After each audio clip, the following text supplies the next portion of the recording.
نحمده ونصلي على رسوله الكريم أما بعد قال الله تبارك وتعالى في القرآن المجيد والفرقان الحميد فأعوذ بالله من الشيطان الرجيم بسم الله الرحمن الرحيم يا أيها الذين آمنوا قوا أنفسكم وأهليكم نارا وقال النبي صلى الله عليه وسلم خيركم من تعلم القرآن وعلمه. اس سالانہ اجلاس کے صدر جلسہ ہم سب کے مخدوم و مکرم اور شہر مالیگاؤں کی ایک عظیم شخصیت محترم جناب الحاج محمد مکی سیٹھ صاحب، جن کی صدارت میں یہ پروگرام چل رہا ہے، جاری ہے، وہ ہمارے شہر مالیگاؤں جمعیت علماء کے نائب صدر ہیں اور الحمدللہ ان کی زیر نگرانی شہر مالیگاؤں میں بہت سارے کام کاج چلتے رہتے ہیں اور مرکزی اصلاحی کمیٹی ہے اور جمعیت علماء میں کسی بھی طریقے کا کوئی بھی پروگرام آ جائے، کہیں کا بھی، اگر کہیں سے سن لیا انہوں نے کہ فلاں جگہ ایسا ہو گیا ہے، تو ایک درد دل رکھنے والی شخصیت ہے، ملت کا درد رکھنے والی شخصیت ہے، بچوں کی تعلیم و تربیت کے تعلق سے بہت فکر مند شخصیت ہے۔ میں آپ کو بتاتا چلوں، یہ صفات ان کے اندر ان کے والد ماجد کی طرف سے ملی ہوئی ہے۔ ان کے جو والد ماجد محمد مصطفیٰ مکی صاحب ایک درد دل رکھنے والی شخصیت تھی اور تعلیمی شخصیت تھی۔ ان کی نگرانی کے اندر الحمدللہ 1993 میں شہر مالیگاؤں میں جمعیت علماء دینی تعلیمی بورڈ کا قیام عمل میں آیا۔ یہ اس شخصیت کے فرزند ارجمند ہیں جو ابھی فی الحال یہاں پر موجود ہیں۔ وہ ان کے والد ماجد کو تو وہ اپنے کہنا چاہیے کہ وہ اس دنیا سے داغ مفارقت دے گئے، لیکن الحمدللہ ان کی صفات ان کے بچوں کے اندر، خاص طور سے الحاج محمد مکی سیٹھ صاحب جو یہاں پر بیٹھے ہوئے ہیں، ان کے اندر یہ فکر اور قرآن ہے۔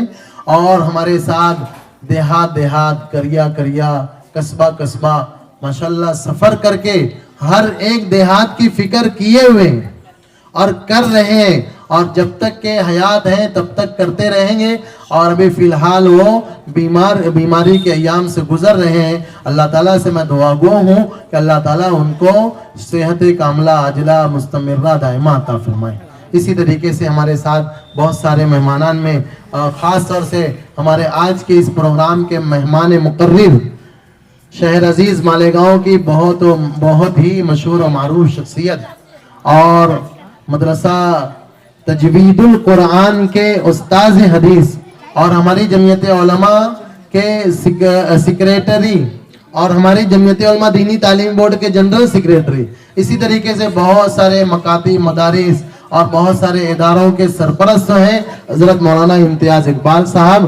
ایسی شخصیت ہمارے درمیان موجود ہے، وہ بھی ایک تعلیمی اور ملی شخصیت ہے اور تعلیم کا درد ان کے دلوں میں بہت ہے، اور یہ بھی ہمارے جمعیت علماء دینی تعلیمی بورڈ کے اسفار میں خاص طور سے اپنے آپ کو لگائے رہتے ہیں، اور جہاں بھی جس قسم کا بھی پروگرام ہو انہیں مدعو کرو، وہ فوراً الحمدللہ کہہ کر اس پر لبیک کہتے ہوئے، آج ان کو بہت مصروفیت تھی، اپنی اس مصروفیت کو بالائے طاق رکھ کر وہ یہاں پر آئے، ہم ان کے بہت شکر گزار ہیں۔ اسی طریقے سے ہمارے جو میڈیا سیل ہے جمعیت علماء کے، یہ پہلی مرتبہ یہ میڈیا سیل کے لوگ کسی دیہات کے اندر پہنچے ہیں، اس میں خاص طور سے مالیگاؤں نیوز کے جو ہیں محترم عامر ایوبی سر صاحب، وہ بھی یہاں پر ہیں۔ اسی طریقے سے ساجد اختر صاحب دیوان عام کے ایڈیٹر بھی ہیں، اور اسی طریقے سے وائرل نیوز انڈیا کے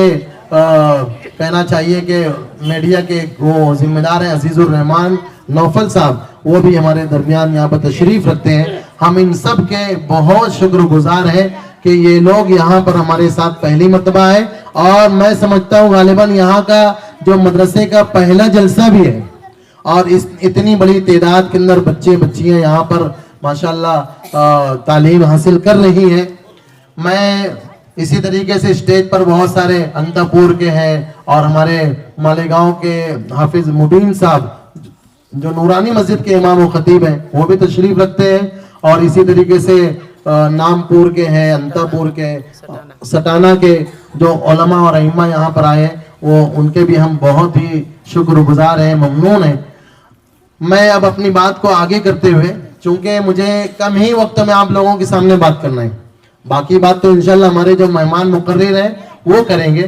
سب سے پہلی بات یہ کہ جمعیت علماء کا تعارف, جو دینی تعلیمی بورڈ ہے, اس کا تعارف چھوٹے چھوٹے قصبات کے اندر جہاں کم مکانات ہوتے ہیں, مسلم مکانات, ایسی جگہوں پر نماز کی فکر کرنا, تعلیم کی فکر کرنا جمعیت علماء دینی تعلیمی بورڈ اپنی اولین ذمہ داری سمجھتا ہے.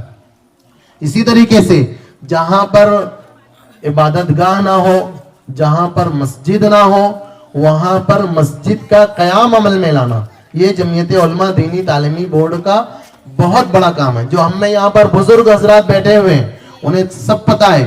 میں سمجھتا ہوں حاجی احمد سیٹھ صاحب جو بیٹھے ہیں یہاں پر, اور ان کی عمر کے جو لوگ ہیں وہ اس بات کو بخوبی جانتے ہیں کہ شہر مالیگاؤں جمعیت علماء ان کاموں کو تقریباً 30-35 سالوں سے کرتے چلا آ رہا ہے, اور اپنے اطراف کے دیہاتوں کی فکر میں لگا ہوا ہے, اور فکر کرتے کرتے یہاں تک آج پہنچے ہیں. آج جو یہ باد باری نظر آ رہی ہے جمعیت علماء کے انہی اکابرین کی, یہ کہنا چاہیے کہ کاوشوں کا, محنتوں کا نتیجہ ہے.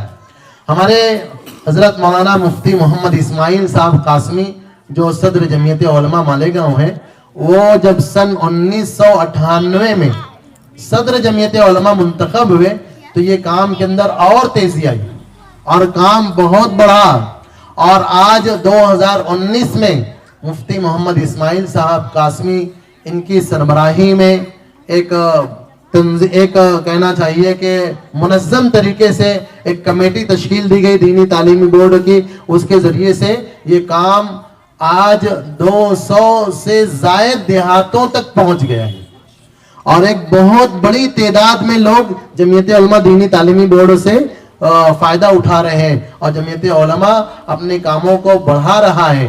اور ان تمام کاموں کو بڑھانے میں اور آگے چلانے میں ہمارے شہر کے جو مخیران قوم و ملت ہیں, جو ملت کا درد رکھنے والے ہیں, جو ہمارے اطراف کے دیہاتوں کے مسلمانوں کی ایمان کی, عقائد کی, سلامتی کی فکر کرنے والے لوگ ہیں, ایسے لوگوں کے تعاون کے ذریعے سے یہ کام یہاں تک کے پہنچا ہے.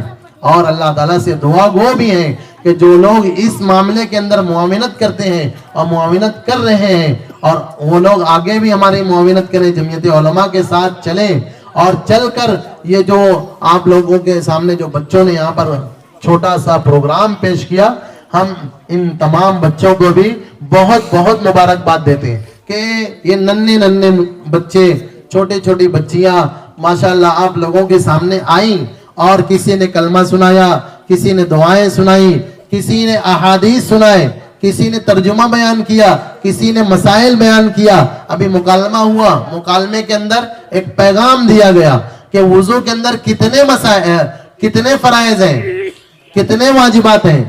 اسی طریقے سے بچوں نے بتایا. وہ یوں تو ایک دلچسپ تھا کہ آپ لوگوں کے سامنے یہ ساری چیزیں آئے کہ کس کو علم ہے کس کو نہیں علم ہے.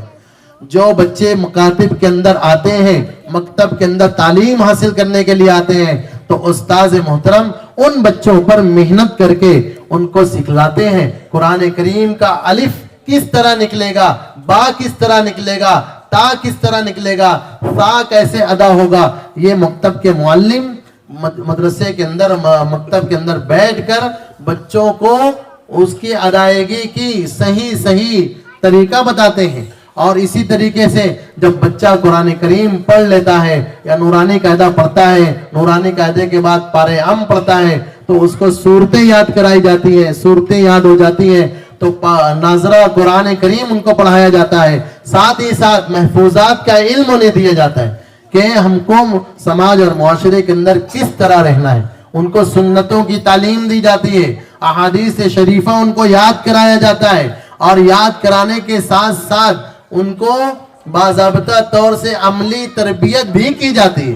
بچوں کو نماز کیسے پڑھنی چاہیے اس کا ایک عملی طریقہ ہوتا ہے, اجتماعی طور پر تعلیمی نظام ہوتا ہے. مکتب اور مدرسے کے اندر فرق آپ لوگوں کو میں بتا دوں کہ مدرسہ اس کو کہتے ہیں کہ بچہ دن بھر کسی ایک چار دیواری کے اندر, بڑے مدرسے کے اندر, بڑے دارالعلوم کے اندر اپنے آپ کو وہاں پر داخل کر لے اور صبح سے شام تک وہ پورا وقت مدرسے کے اندر دے, اس کا کھانے کا انتظام, اس کا پہننے کا انتظام, اس کے رہنے سہنے کا انتظام اس مدرسے کے اندر ہوتا ہے. پھر وہاں پر بڑی بڑی کتابوں تک کہ وہ پڑھتا ہے تو عالم بن جاتا ہے, بچیاں پڑھتی ہیں تو عالمہ بن جاتی ہیں, قاریہ بن جاتی ہیں, حافظہ بن جاتی ہیں, بچے عالم حافظ مفتی بن جاتے ہیں, وہ مدرسہ ہے. لیکن جو ہمارے محلے کے اندر, ہمارے گاؤں کے اندر جو بچے جز وقتی طور پر یعنی کچھ وقت کے لیے مکتب کے اندر آ جائیں, مسجد کے اندر آ جائیں اور وہ 2 گھنٹہ صبح, 2 گھنٹہ شام میں, 2 گھنٹہ اپنے آپ کو لگائیں اور پڑھ کر یہ علم حاصل کر کے جب گھر چلے جاتے ہیں تو اس کو کہتے ہیں مکتب.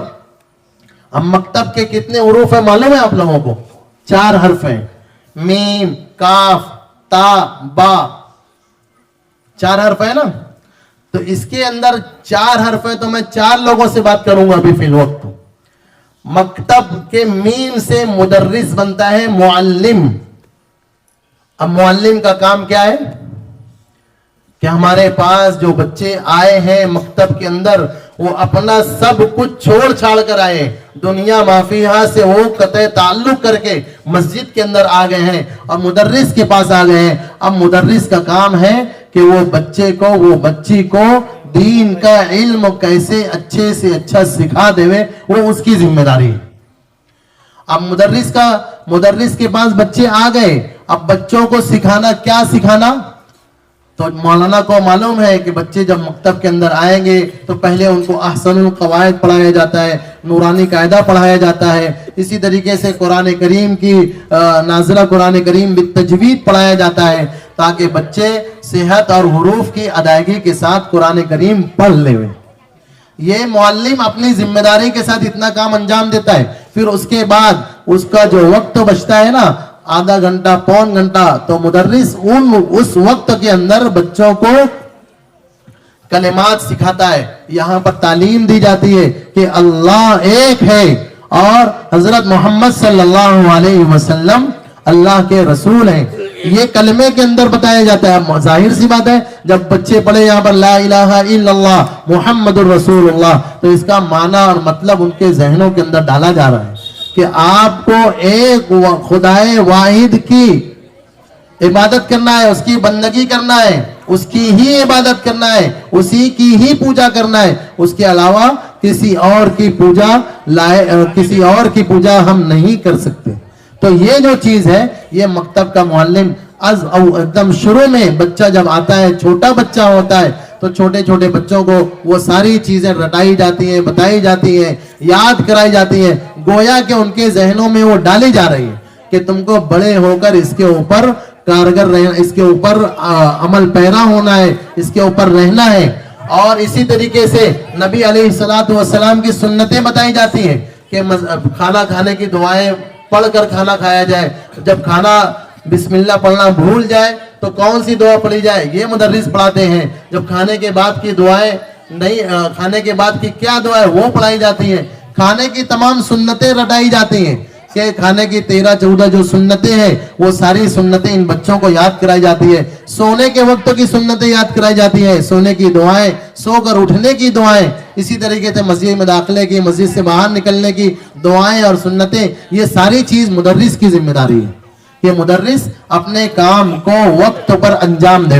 جو وقت مدرسے کا ہے, مکتب کا ہے, اس وقت میں مدرس پہنچ جائے اور بچوں کی تعلیم و تربیت میں لگ جائے. یہ مدرس کا کام.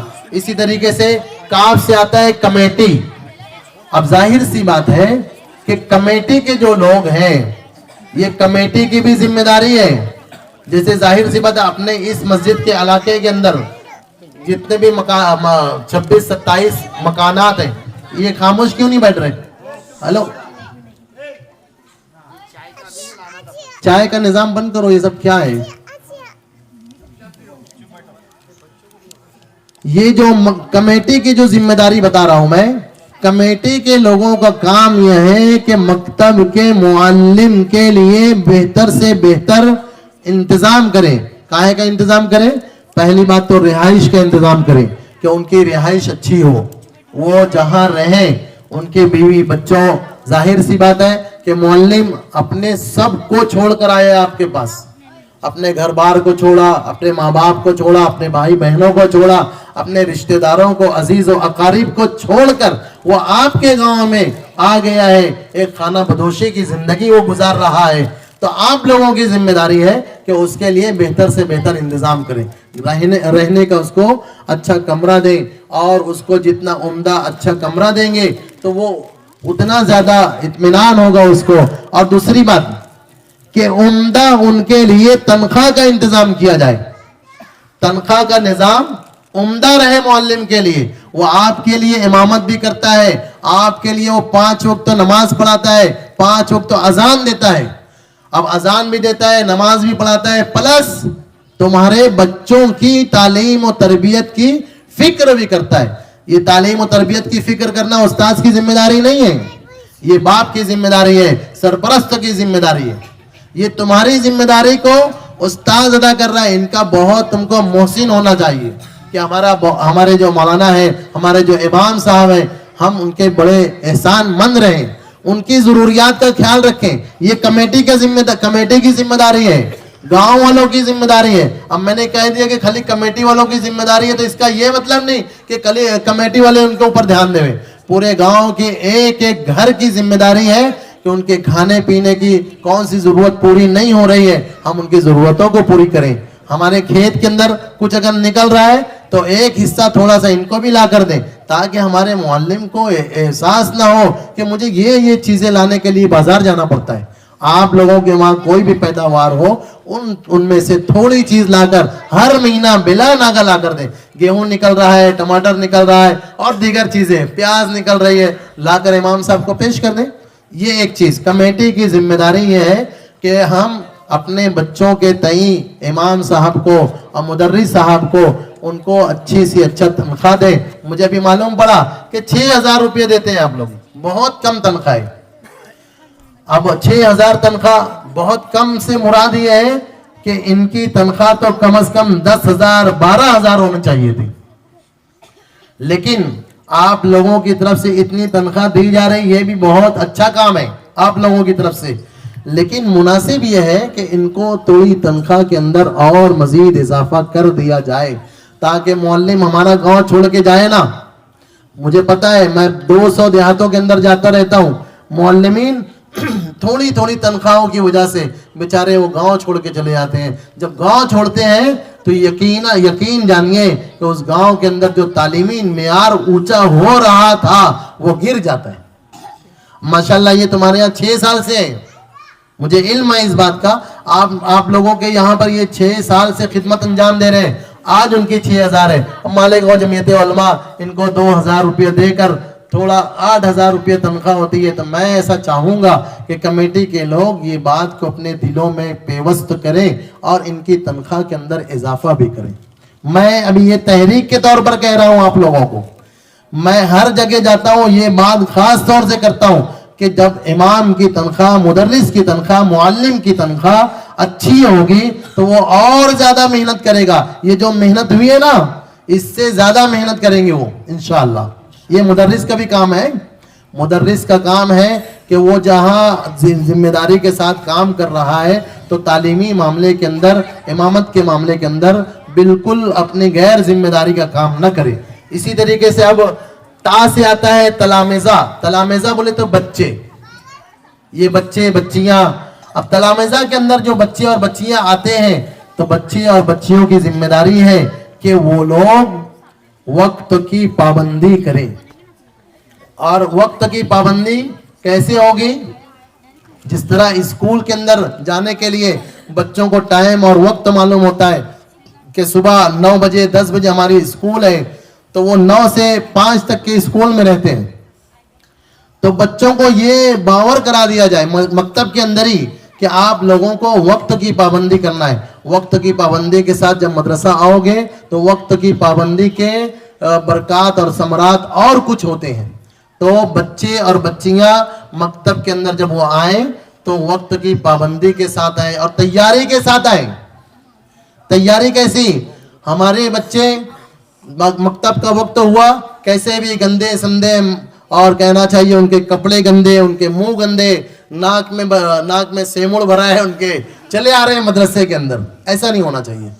ہم نے دیکھا ہے کہ کسی اسکول کے اندر، کسی کانوینٹ کی اسکول کے اندر ہو، چاہے انگلش میڈیم کی اسکول ہو، مراٹھی میڈیم کی اسکول ہو، اردو میڈیم کی اسکول ہو، تو وہاں پر بچوں کو والدین پہنچانے کے لیے جاتے ہیں، لیکن مکتب کے اندر پہنچانے کے لیے بھیج دیتے، جاؤ مکتب جاؤ. جبکہ اس تعلیم پر کوئی انعام نہیں ہے. دینی تعلیم پر بہت بڑے بڑے انعامات ہیں. جب بچے گھر سے نکلتے ہیں نا تو ان کو فرشتے اپنے پروں کو بچھا دیتے ہیں. بچے اپنے گھر سے لے کر مکتب تک، مدرسے تک جب پہنچتے ہیں تو وہ فرشتوں کے پروں کے اوپر چل کر آتے ہیں. ان کے لیے زمین کے اندر جو بلوں کے اندر جو جاندار رہتے ہیں وہ بھی دعائیں کرتے ہیں. ان کے لیے، ان بچے اور بچیوں کے لیے سمندر کے اندر جتنے جاندار رہتے ہیں وہ تمام کے تمام جو علم دین حاصل کرنے کے لیے گھر سے نکلتا ہے ان بچے اور بچیوں کے لیے دعائیں کرتے ہیں. اور چرند پرندے جو ہے نا، آسمان میں جتنے پرندے اڑنے والے ہیں وہ تمام پرندے، اور چرنے والے جتنے پرندے ہیں، اور زمین پر رہنے والے جو چوپائے ہیں، سب کے سب ان کے لیے دعائیں کرتے رہتے ہیں. کتنا بڑا اعزاز ہے یہ، اتنا بڑا اعزاز. یہ بچے اور بچیاں تمہارے لیے اعزاز ہے. یہ تلامذہ کے لیے. اور ان کے لیے ڈریس یونیفارم کوڈ رکھا گیا ہے. کیا رکھا گیا ہے؟ سفید کرتا ہو، سفید پیجامہ ہو، سفید ٹوپی ہو. یہ سفید کرتا پیجامہ اور ٹوپی اس لیے پہنایا جاتا ہے کہ ہمارے یہاں مکتب میں جو طلبہ، جو طالبات آ رہی ہیں، اسی طرح طالبات کے جو نظام ہے، اسکارف سفید ہو، ان کا فراک سفید ہو، ان کی شلوار سفید ہو، تو جب وہ پہن کر یہاں پر آتے ہیں نا تو یہاں سب برابر ہیں. کوئی بڑا نہیں، کوئی چھوٹا نہیں. یہ تعلیم یہاں سے دی جاتی ہے. یہ مکتب کے اندر جو بچے آئیں وہ یونیفارم کے اندر آئیں تاکہ یہاں پر کسی کے ساتھ کوئی بھید بھاؤ نہیں. ہمارے معلم صاحب بھی، وہ بھی سب کے اوپر برابر توجہ دیتے ہیں.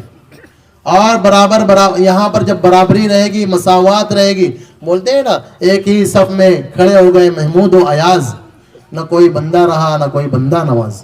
تو مسجد کے اندر جب ہم نماز پڑھنے کے لیے جاتے ہیں، کتنا بڑا بادشاہ بھی آ جائے گا نا تو وہ امام کے پیچھے ہی کھڑے ہو کے نماز پڑھے گا. یہ اسلامی شریعت، اسلامی مزاج ہے. تو ان بچوں کو ہم پہلے سے ہی اسلامی مزاج کے اندر ڈھالنے کی کوشش کر رہے ہیں. اس لیے ہمیں چاہیے کہ ہم اپنے بچوں کے ڈریس کو بھی ایک جیسا بنائیں، سفید یونیفارم بنائیں. سفید کلر اللہ کے نبی صلی اللہ علیہ وسلم کو بھی پسند تھا، ہم بھی پسند کریں. ہم بھی ان کی دیکھیدہ کا اپنے آپ کو بنائیں. نقل کریں تو ان کی نقل کریں. ہمارے آج جو بہت سارے ہیروز ہیں، ہیروئنز ہیں، سب لوگ ان کی نقل کرتے ہیں. ان کی نقل کے اوپر کچھ نہیں ملنے والا ہے. اللہ کے نبی کی ایک ایک سنتوں کے اندر بے پناہ ہمیں کہنا چاہیے کہ ثواب رکھے ہوئے ہیں. اس کو عمل کرنا ہماری ذمہ داری ہے. بچے اور بچے کریں گے نا انشاءاللہ، وقت کی پابندی کریں گے، پورا قرآن کریم مکمل ہوگا تو آگے کی تعلیم حاصل کرنے کے لیے حفظ کریں گے نا، عالم بنیں گے. دیکھو ابھی ہمارے مولانا انشاءاللہ تقریر کریں گے، میں تو یہ تھوڑی سی باتیں کر کے اپنی بات ختم کر دوں گا. یہ بچوں کے اندر کون عالم بنے گا، کون حافظ بنے گا، کون مفتی بنے گا، کسی کو پتہ نہیں. ان بچیوں کے اندر کون عالمہ بنے گی، کون حافظہ بنے گی، کون قاریہ بنے گی، کون مفتیہ بنے گی، کسی کو پتہ نہیں. کون ڈاکٹر بنے گی، یہ بھی کسی کو پتہ نہیں. لیکن آج یہ بچے ہمارے پاس ہیں، ہماری قوم کی امانت ہے ہمارے پاس. اس کے ساتھ خیانت اگر ہم کریں گے تو یہ سمجھ لو کہ نسلیں ہمیں معاف نہیں کرے گی. یہ بچے آج قرآن کریم، آج 18 بچے اور بچیوں نے قرآن کریم مکمل کیا ہے. ان کے لیے یہاں پر انعام ہم لوگ لے کر بھی آئے. آپ لوگوں نے بھی، نوجوان جو یہاں پر ہیں محلے کے اور بوڑھے جو یہاں کے ذمہ دار ہیں، وہ سب کی نگرانی میں انعامات بھی ہے. سب کو بچوں کو دیا جائے گا. ان کی حوصلہ افزائی کی جائے گی، اور حوصلہ افزائی کی جائے گی تو انشاءاللہ اور یہ آگے اور اچھے سے اچھا پڑھیں گے انشاءاللہ. تو میں یہ کہہ رہا تھا کہ یہ بچوں کے اندر جن لوگوں نے جن بچیوں نے قرآن کریم پڑھ لیا ہے اب مولانا کی ذمہ داری ختم نہیں ہوتی, تعلیمی کمیٹی کی ذمہ داری ختم نہیں ہوتی, یہاں سے ان کی ذمہ داری بڑھ جاتی ہے کہ ان بچوں نے بچیوں نے قرآن کریم مکمل کر لیا ہے تو اب ماحول بہت خراب ہے. ملکی اعتبار سے دیکھا جائے, شہری اعتبار سے دیکھا جائے, دیہات کے اعتبار سے دیکھا جائے, حالات بہت سنگین چل رہے ہیں. تو حالات کی سنگینی کی بنا پر بہت ساری تنظیمیں الگ الگ کام کر رہی ہیں, مسلمانوں کو نیست و نابود کرنے کے درپے ہیں. تو میں یہ چاہوں گا کہ یہ بچیاں جو اب بڑی ہو رہی ہیں تو ہم ان کو اللہ کے نبی صلی اللہ علیہ وسلم کی جو سنتیں ہیں اور اسی طریقے سے ہماری جو صحابیات ہیں ان کی حالات زندگی کس طرح انہوں نے گزاری اور کیا کیا اعمال و افعال انہوں نے اپنی زندگی میں لا کر ایک نیک خاتون بنی اور کس طرح وہ اپنی زندگیوں کو گزار کر ہمارے لیے ایک راہ عمل بتایا. اسی طریقے سے صحابہ نے جو طریقے بتائے ہیں, اللہ کے نبی صلی اللہ علیہ وسلم کے جو طریقے ہیں, وہ ساری چیزیں چھوٹی چھوٹی کتابیں ان بچوں کے درمیان تقسیم کی جائے. ناظرہ مکمل ہونے کے بعد ہماری ذمہ داری اور بڑھ گئی ہے, ماں باپ کی بھی ذمہ داری بھی آگے آئے گا. میں با سے جو مکتب کا جو با ہے اس کے اندر وہ باتیں بتاؤں گا. ان بچوں کو مدرس صاحب اپنی نگرانی کے اندر اچھی لٹریچر چھوٹی چھوٹی کتابیں ان کو پہنچائیں اور ان کی نگرانی بھی کرتے رہیں کہ وہ آیا وہ نماز پڑھ رہے ہیں کہ نہیں پڑھ رہے ہیں, آیا وہ گھروں پر تلاوت کر رہے ہیں کہ نہیں کر رہے ہیں. اور اسی طریقے سے اب جو مکتب کا جو با ہے, با کی وجہ سے با کے ذریعے ہے باپ. کیا ہے؟ باپ, سرپرست, ذمہ دار. ابھی 3 لوگوں کا کام تو میں نے بتا دیا. کس کا بتایا معلوم ہے؟ مکتب سے مدرس معلم کی ذمہ داری, پھر کمیٹی کی ذمہ داری, پھر بچے بچیوں کی ذمہ داری, اب باپ کی ذمہ داری, سرپرست کی ذمہ داری. سرپرست کی ذمہ داری یہ ہے کہ بچہ مکتب کے اندر مکتب میں وقت پر پہنچ رہا ہے کہ نہیں پہنچ رہا ہے. کون ذمہ داری, کون فکر کرے گا؟ اس کی فکر ماں کرے گی, باپ کرے گا, چونکہ وہ گھر پہ رہتے ہیں. اور ظاہر سی بات ہے جو کام تمہارا تھا علم دین ان کو سکھانا, قرآن کریم پڑھانا, ایک باپ کی ذمہ داری تھی, ایک ماں کی ذمہ داری تھی. اب ماں ان پڑھ ہے, باپ ان پڑھ ہے, تو وہ کہاں سے پڑھائے گا, کیسے پڑھائے گا؟ اب وہ اتنا تو کرے کہ اپنے بچوں کو اپنے گھر سے لے کر اپنی گاڑی پر بٹھا کر مکتب کے اندر معلم کے پاس پہنچا دے. معلم اپنی ذمہ داری پوری ادا کرے گا. تو آپ لوگ اپنے بچوں کو بنا سنوار کر, ان کو نہلا دھلا کر, وضو کرا کر, بچوں کے اپنے بستے کے اندر جو لوازمات ان کو لگتی ہیں وہ ساری چیزیں اس کے بستے میں ڈال کر مکتب کے اندر معلم کے پاس پہنچا دیں. مکتب بہت دور نہیں ہے, اگر دور ہے تو آپ اپنے بچوں کی فکر لانے لے جانے کی خود کریں. یہ باپ کی ذمہ داری ہے, ماں کی ذمہ داری ہے کہ اپنے بچوں کو مکتب میں لائے پہنچائے. مکتب میں لا کر چھوڑ دو گے انشاءاللہ وہ تمہاری جو ذمہ داری تم نے ادا نہیں کی وہ معلم صاحب انشاءاللہ اس کو بخوبی انجام دیں گے.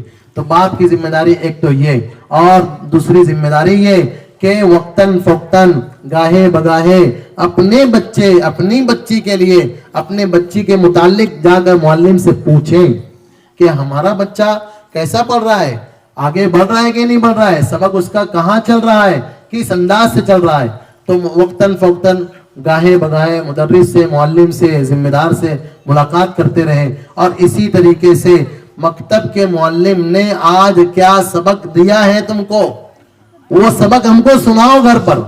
یہ ہماری ذمہ داری ہے, چاہے ہم کو پڑھتے آتا ہو نہ پڑھتے آتا ہو, لیکن تم اپنے بچوں کو اپنے بچیوں کو گھر میں بیٹھا کر ایک وقت نکالو. آپ اپنے بچوں کے تئیں 1 گھنٹہ نکالو, 2 گھنٹہ اگر ہو تو 2 گھنٹہ نکالو. ان کی پوری مدرسے کی جو تعلیم آج دن بھر میں انہوں نے حاصل کی ہے اس مدرسے کی تعلیم کو آپ سنو, اور کیا کیا پڑھ کر کیا معلم نے سکھایا وہ ساری چیزیں مکتب کے اندر. نورانی قاعدہ اگر پڑھ رہا ہے بچہ تو نورانی قاعدہ سنے, پارے ہم پڑھ رہے تو پارے ہم سنے, قرآن کریم پڑھ رہا ہے تو قرآن کریم سنیں ان کا. اور یہ جو تعلیم ہے سنن و آداب اور مسائل سیرت کے عنوان سے جو ساری چیزیں یہاں پر پڑھائی جا رہی ہیں وہ ساری چیزیں آپ اپنے بچوں سے سنیں. یہ کس کی ذمہ داری ہے؟ باپ کی ذمہ داری ہے, ماں کی ذمہ داری ہے. تو کریں گے نا انشاءاللہ.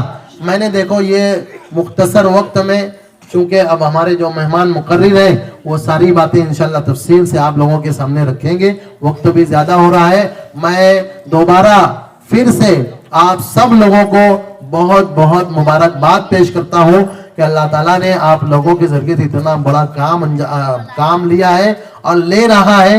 اللہ تعالیٰ اس گاؤں کے اندر اپنی روحانی، علمی اور علمی قابلیتیں اپنے بچوں کے اندر داخل کرتے ہوئے، اور آپ لوگ جو مال لگا رہے ہو، جو اس کے اوپر خرچ کر رہے ہو، اللہ تعالیٰ آپ کی جان، مال، عزت، آبرو میں خوب برکتیں عطا فرمائے. اور اس مدرسے کے جو معلم ہیں جنہوں نے بڑی جانفشانی کے ساتھ ان بچوں کی تعلیم و تربیت کے لیے اپنے آپ کو لگایا ہے، اللہ تعالیٰ ان کی خدمات جلیلہ کو بھی قبول فرمائے. وآخر دعوانا الحمدللہ. نحمدہ ونصلی علی رسولہ الکریم، اما بعد.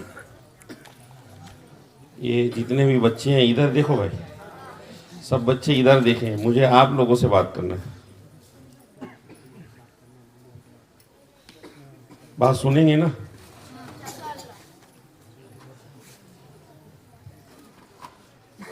ابھی آپ لوگوں سے کچھ وعدہ لینا ہے. ارے وعدہ کرو گے کہ نہیں؟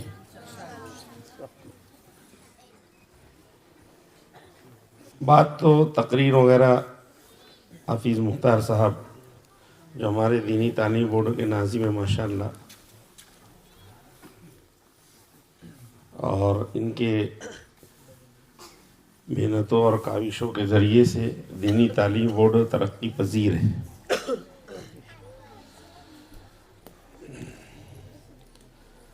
یہاں پر جائے کھیڑا تو بہت آنا ہوا، راستے میں ادھر جاتے ہوئے ادھر جاتے ہوئے، لیکن پروگرام میں پہلی مرتبہ آنا ہوا ہے. اور وہ کیا بولتے ہیں انگلش میں، کچھ بولتے ہیں نا آپ لوگ، ابھی کوئی انگلش بول رہا تھا، first impression is the last impression, ہے نا، ایسا بولتے ہیں. اور کچھ شاعر لوگ بھی بولتے ہیں پہلی نظر میں. تو یہ جو پروگرام آپ لوگوں کا ہوا ہے ماشاءاللہ بہت اچھا ہوا.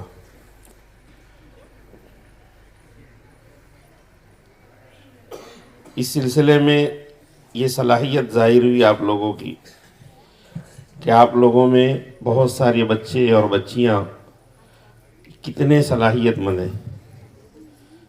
اس لیے سب سے پہلا میں ایک وعدہ لے رہا ہوں.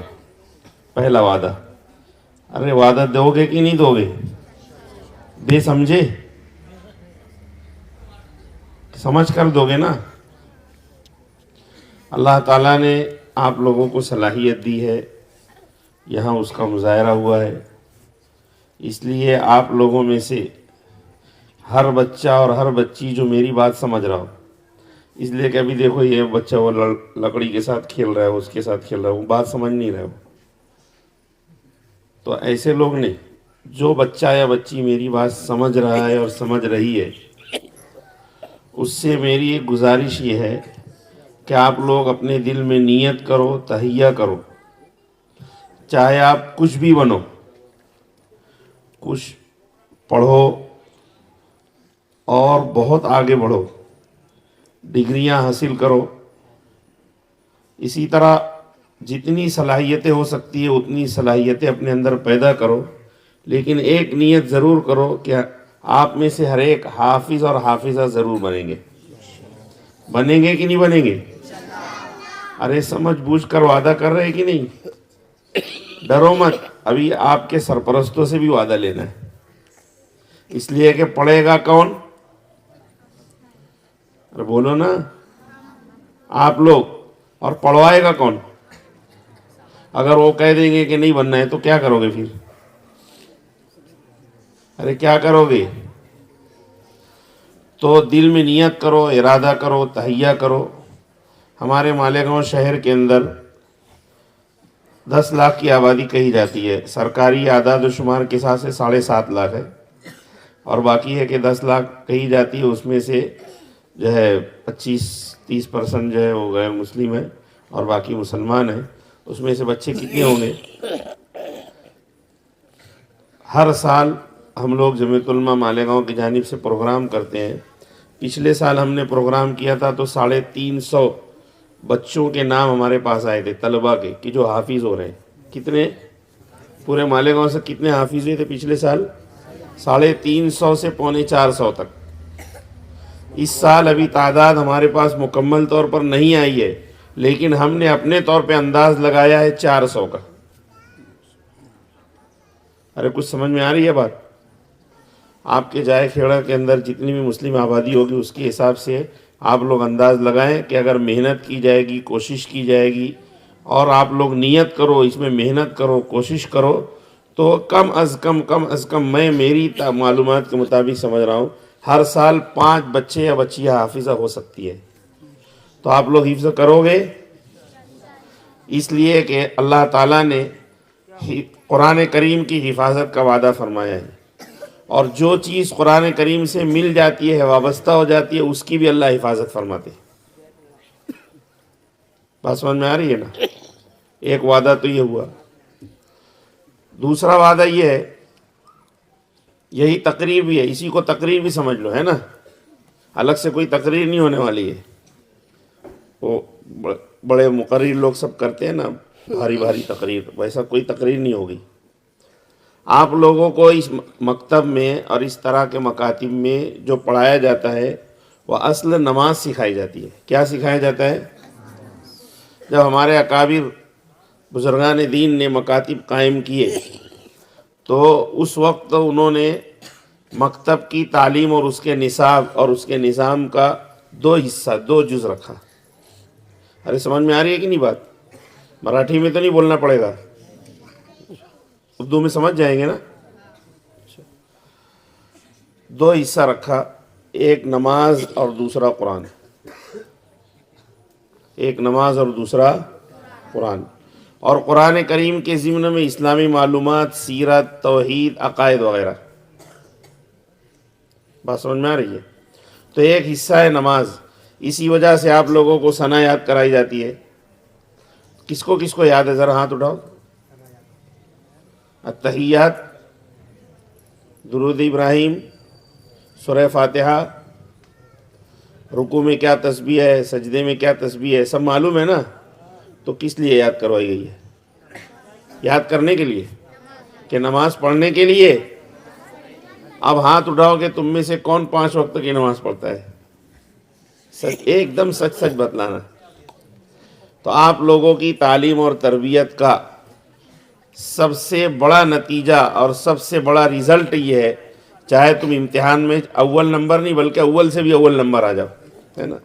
ہمارے ہاں جامعہ ڈابیل میں بعض اساتذہ جو ہے 50 نمبر سے زیادہ نمبر دیتے تھے. 50 ہے نا، 50 ہے نا، تو 51 دے دیتے تھے. یہ بتانے کے لیے دیتے، حالانکہ دینا درست نہیں ہے، کوئی بورڈ کے امتحان میں دیتا نہیں ہے، کوئی دے گا تو پھنس جائے گا، لیکن دیتے تھے اس وجہ سے تاکہ بتا دے کہ یہ زیادہ آگے ہے، یعنی اچھے سے بھی اچھا ہے. اور جامعہ عقل کوہ کے اندر 50 میں سے 100 سے اوپر نہیں دیتے، لیکن اس کو جید جدہ کہتے ہیں. کیا کہتے ہیں؟ یعنی بہت اچھے. ارے سمجھ رہے کہ نہیں؟ تو آپ لوگوں میں سے کوئی بہت اچھا نمبر بھی لیا ہے نا، لیکن ایک وقت کی بھی نماز نہیں پڑھتے تو کوئی کام کے نہیں اللہ تعالیٰ کے یہاں پر. اللہ تعالیٰ کے ہاں وہ کام کا ہے جو نماز پڑھتا ہو. نبی پاک صلی اللہ تعالی علیہ وسلم نے فرمایا کہ جب بچے 7 سال کے ہو جائے تو ان کو نماز پڑھنے کا حکم دو، ان کی عادت ڈالو. اے بچہ ادھر سن. اور جب بچے 10 سال کے ہو جائے تو ان کو نماز نہ پڑھنے پر مارو. نبی پاک صلی اللہ تعالی وسلم نے فرمایا ہے کہ جب بچے 10 سال کے ہو جائیں تو ان کو نماز نہ پڑھنے پر مارو. حالانکہ اللہ کے رسول تو بڑے رحم دل تھے، اگر کسی کو مارا جاتا تو آپ روک دیتے تھے ان کو.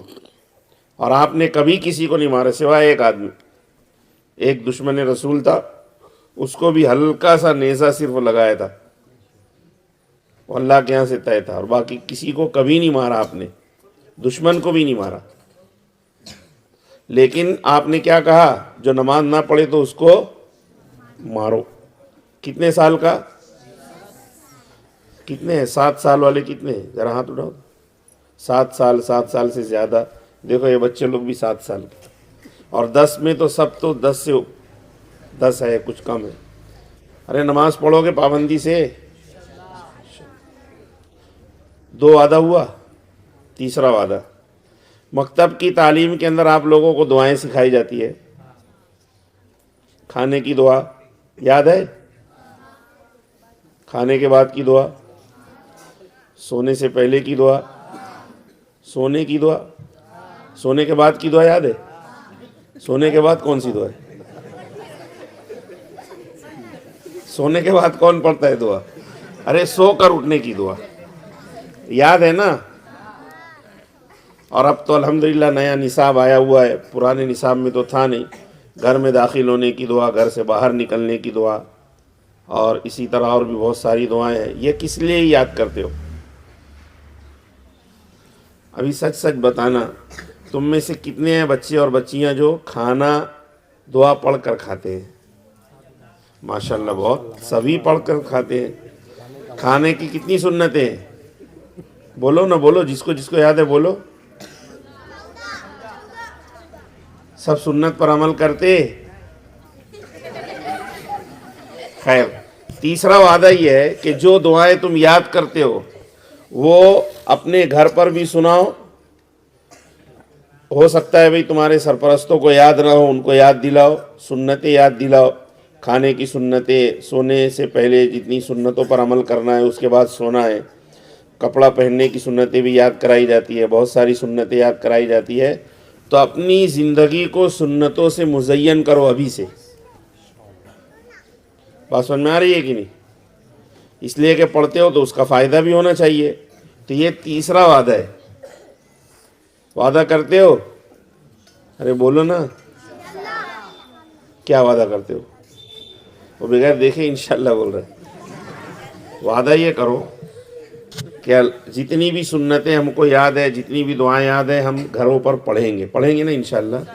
اس سے دین زندگی میں زندہ ہوگا, اللہ کی مدد آئے گی, اللہ کے رسول کی محبت آئے گی, اور یہ جو ہے فیشن ہے اور یہ بدعملی ہے اور یہ سب بھی چیزیں زندگی سے نکلے گی.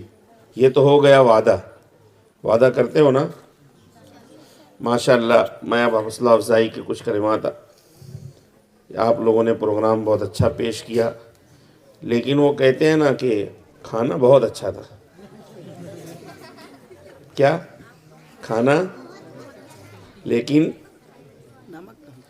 تو آپ لوگوں نے پروگرام بہت اچھا پیش کیا, لیکن میں نے انداز یہ لگایا کہ آپ لوگ قاعدہ بھی پڑھتے ہوں گے, تو کچھ ایک آدھ بچی کو قاعدہ پیش کر دینا تھا. پارے ہم پڑھتے ہو نا, پارے ہم پیش کر دینا تھا. کوئی ناظرہ پڑھتا ہوگا تو ناظرہ پیش کر دینا تھا. سمجھ میں آئی کہ نہیں بات؟ اب ایک چوتھا وعدہ, انشاءاللہ آئندہ سال جب ہم پروگرام کے اندر آئیں گے تو اس وقت کچھ بچیاں تو کچھ بچے تو ایسے ہو جو حفظ ہمارے سامنے پیش کریں. کرو گے؟ کچھ بچے کچھ بچیاں تو ایسی ہو جو ناظرہ قرآن کریم تجوید کے ساتھ پڑھ کر ہمارے سامنے پیش کریں. کرو گے؟ کچھ بچے بچیاں ایسی ہو جو نورانی قاعدہ, پارام وغیرہ قواعد کے ساتھ تجوید کے ساتھ پیش کریں. آپ لوگ یہاں پروگرام پیش کرو گے تو جو سننے والے ہیں, یہ پروگرام بھی دراصل ایک لیسن ہے, ایک سبق ہے. یہ جو سننے والے بیٹھتے ہیں بہت سارے ایسے ہیں, میں نام نہیں لوں گا, شرما جائیں گے سب, جانتے ہیں ہم لوگ. کسی کو کچھ یاد نہیں ہوگا, کسی کو یہ یاد نہیں ہے, کسی کو یہ یاد نہیں ہے, یہ معلوم نہیں ہے. تو جب تم لوگ تقریر میں کہا نا, وہ لڑکی شاندار تقریر کر رہی تھی, ہاتھ ہلا کر وہ تقریر کر رہی تھی نا, تو بہت سارے ایسے دیکھ رہے تھے کہ پہلی مرتبہ ان کو پتہ چلا کہ یہ بات بھی دین میں ہے. بات سمجھ میں آ رہی ہے کہ نہیں؟ تو اس لیے یہ ایک لیسن ہے, ایک قسم کا سبق ہے یہ جلسہ. تو اس میں سب چیز پیش ہونا چاہیے. بہرحال یہ مدارس یہ دین کے قلعے ہیں, اور یہ مکتب بہت اہم ہے. میری ناقص معلومات کے مطابق ہندوستان کے کم از کم 3 صدر انہوں نے مکتب سے اردو فارسی کی تعلیم حاصل کی ہے, اور ہندوستان کے صدر جمہوریہ بنے. بات سمجھ میں آ رہی ہے؟